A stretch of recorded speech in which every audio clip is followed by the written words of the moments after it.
Okay, so that's done, and Roma continue to push for a top four place. But like we said, top five may well be enough for Champions League in Serie A. Let's move on to Inter because we haven't spoken about them. And this was a tricky game against Udinese because they actually went a goal behind.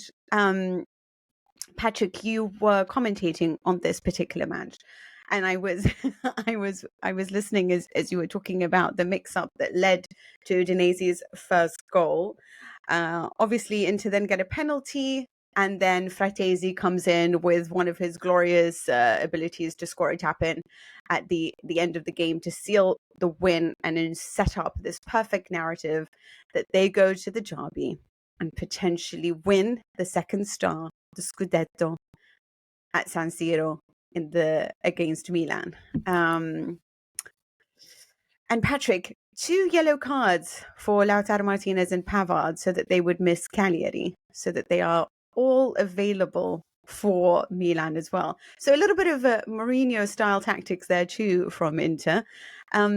What do you think? I mean, I don't want to say, do you think they're going to beat Milan? But well, it's a tricky one. It's interesting actually because when I saw those two yellow cards and they were both late on, it was still 1-1, so there was a hint of desperation about Inter because had they drawn, then everything would have been shelved in terms of those plans. But Pavard and Lautaro, they were both quite cynical challenges. So I'm not sure whether it was a deliberate yellow card or not. I feel like if you are trying to get booked, you do it much earlier in the game, and then the sort of suspension is done. And it's always a very difficult sort of balancing act there when you're broadcasting as to whether to allude to that without outright accusing the players of cynicism or even cheating. Basically, I guess it's not cheating, is it? It's being cynical. But anyway, coming to the main story itself, I think it's a strange one because if you think about it, the last time Inter won the Scudetto under Antonio Conte, the Scudetto was sealed with a game at the Mapei Stadium in Reggio Emilia. It was Atalanta failing to beat Sassuolo and Inter were champions without playing. Milan go to Reggio Emilia next, which is the ground where they won the Scudetto 2 years ago. And if Milan were to lose to Sassuolo and then Inter beat Cagliari later that day, we might even have Inter as being champions before the derby. It's unexpected, but Sassuolo are Milan's bogey team. Sassuolo are scrapping for their lives. And we saw last night with Udinese, who are in a relegation battle, just how awkward these fixtures can be. I think I've been hearing a lot of talk about how easy, I know we'll get to Atalanta later on, but there's been a lot of talk about how easy Atalanta's running is because they're playing X, Y, and Z. But what you find is, unless you're up against those teams that are in mid-table, and there's a very small band of mid-table teams at the moment, maybe only Genoa, Monza, and Torino. Unless you're playing those, everyone else has something tangible to play for. So I think that Inter's home game against Cagliari won't be a formality, especially with Cagliari having beaten Atalanta. But it was great to see again because Frattesi got his first Inter goal in the derby. That came in added time. He was the one who scored the winning goal against Verona on Epiphany. So that was Inter's first league game of 2024. They won 10 in a row from there. They've only dropped 2 points that game against Napoli. And it looked like they were going to drop more points. And what I loved was just the outpouring of emotion and the reaction to this goal. It felt like that they had done the hardest bit. I think they believe it will be a formality. They'll beat Cagliari and then they'll back themselves to beat Milan in yet another derby, having won 5 from 5 in 2023. I thought the reaction to it was really interesting because I do think that as journalists, we've been guilty. I think I've been guilty of looking at this title and sort of treating it for a while as a foregone conclusion because they've been so far in front. And I do think it's a foregone conclusion. I do think they're going to win. But I think that in some ways, as viewers and as journalists, we can allow that to almost downgrade it in some way in our minds. Like, so it's it's not such a big deal because they've been doing it for such a long time. And I think that celebration was a very sort of vivid visual reminder that they've worked really bloody hard for it. Like, it's not that the fact that they've made it look easy doesn't mean that it's easy. The fact that they've made it look easy just is a reflection of how good they've been. And the fact that it's not perhaps the season that we believed they could have, where they could have gone far in the Champions League as well, doesn't make it actually less of a deal for them to win Serie A, because most of those players will win league titles. Either for some it will be the first time they've ever won one, for some it will be one of a very small handful of league titles they win in their career. Of course, there's always something bigger, right? There's always the World Cup, there's always the Champions League, but there is a limited window you have as a professional footballer to win big European domestic league titles, and these players have really earned it. So it was a really, it was a great celebration, as Patrick says.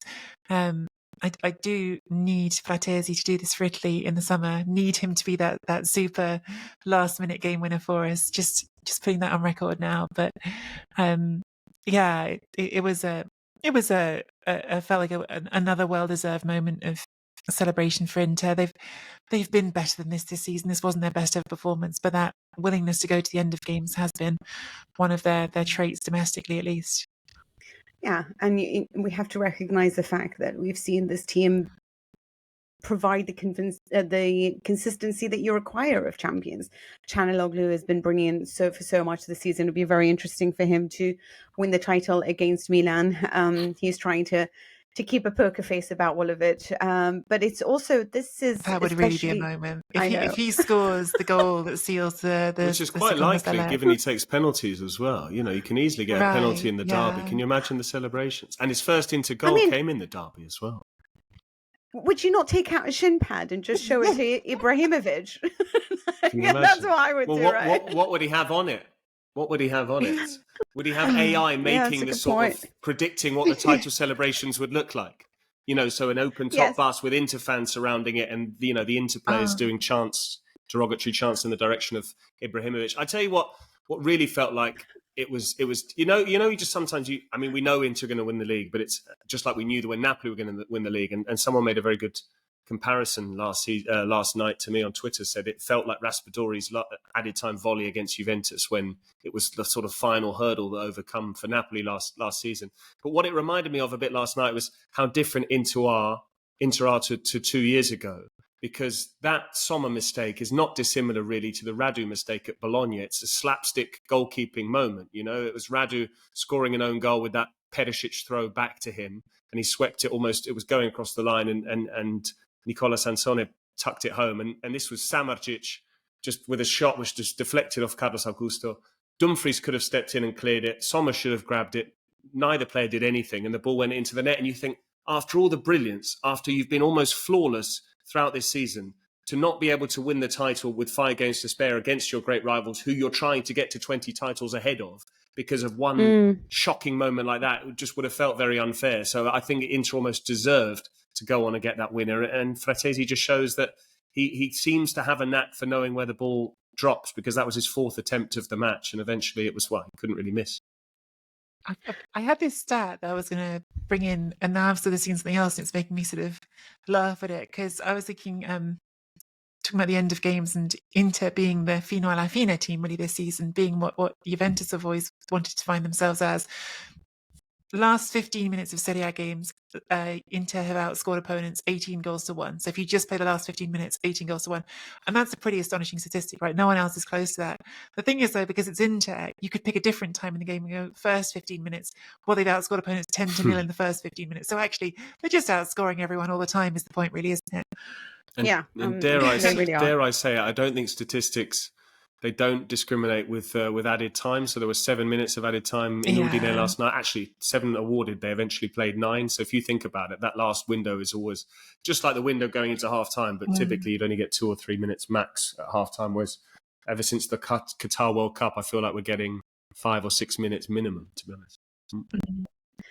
I just want a second to say that I wrote a piece because Inzaghi's being linked to some big jobs, and I was going through some of my research on Inzaghi over the years, and on April 4th, so on the 1st of April last year, they lost to Fiorentina, Inter, and Gazzetta dello Sport at the time had written, it would be ludicrous to imagine that Inzaghi would still keep his job at the end of the season, and unless he wins the Champions League, and that would be utopian.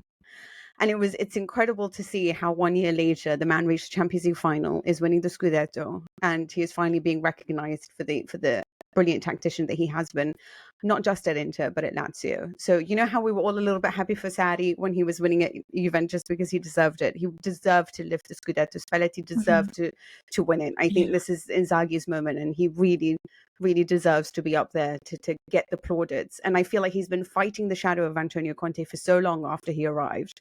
And then it was, our team wasn't performing. And we look at this team, and I'm still not convinced that they're all superstars, by the way. I think there are many good players, but I look at Mkhitaryan and I think that you made this guy such a brilliant force, and you've made so many others, and you've addressed a lot of the weaknesses that people have accused you of before. So congratulations to him.